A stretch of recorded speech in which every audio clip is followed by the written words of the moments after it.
Welcome my all dear students to my new video Karl Marx. You know Karl Marx is a very prominent and famous figure in social science. Though Karl Marx never claimed himself as a sociologist. First of all, I want to show his major work, the economic and philosophic manuscripts, the Holy Family, the German ideology, on colonialism, the poverty of philosophy, manifesto of Communist Party, a contribution to the critique of political economy, and Das Kapital.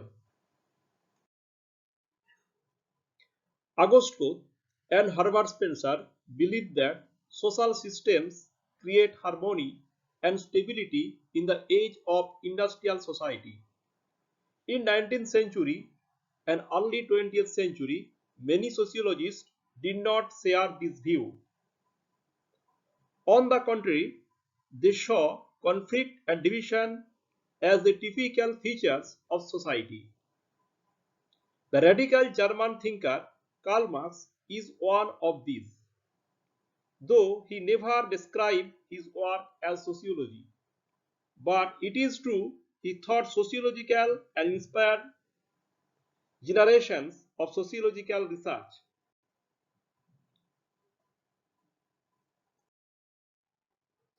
In some ways, Marx shared Auguste Comte and Herbert Spencer's belief in historical change and progress. But his work sought to show that history and not just industrial society was propelled forward by conflict between different social classes over values and resources. Marx described this as historical materialism.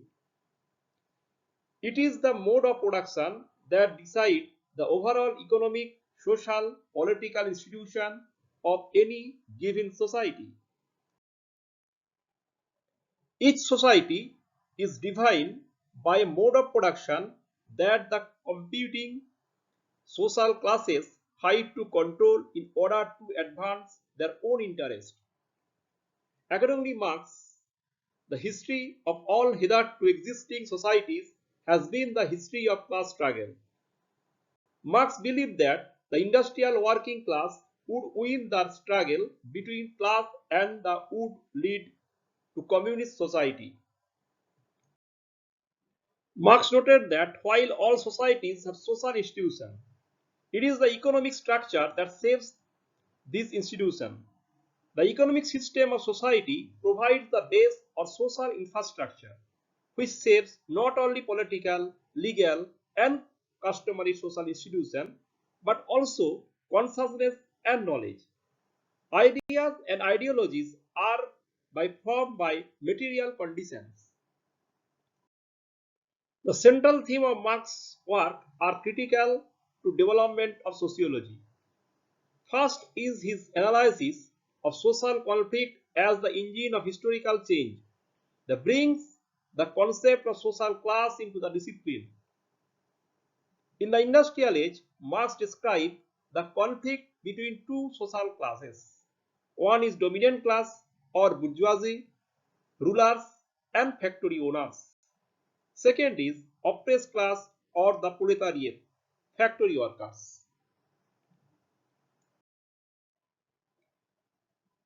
In this monumental clash, the Marx predicted that the ultimate victory of workers who would overcome oppression through the revolutionary class struggle. The fruit of the victory would be the arrival of communism.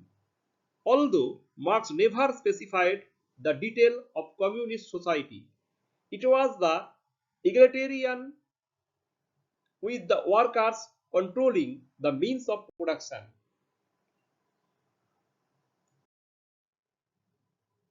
Secondly, Marx introduced the idea of alienation, the experience of isolation from powerlessness.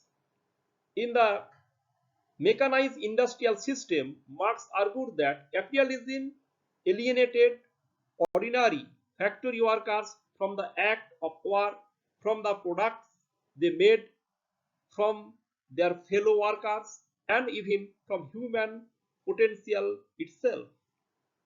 Alienation resulted from individuals belonging to social classes, particularly working class. It was the product of capitalist system. As such, the capitalist class, the owner of factories, benefited from the power that alienation had over the worker. A key form of alienation occurred when workers competed with each other for jobs and salaries. If the sociological imagination is to make us aware of how personal problems are linked to massive social forces, Marx called for radical thinkers to challenge false consciousness. The state of mind in which shortcoming is classified as the product of individual rather than the flaws of capitalist society. Marx wanted to develop a class consciousness. Class consciousness is an awareness of how we are exploited. Thank you for watching my new video, and next video will come very soon. Please subscribe my channel and follow the new coming video.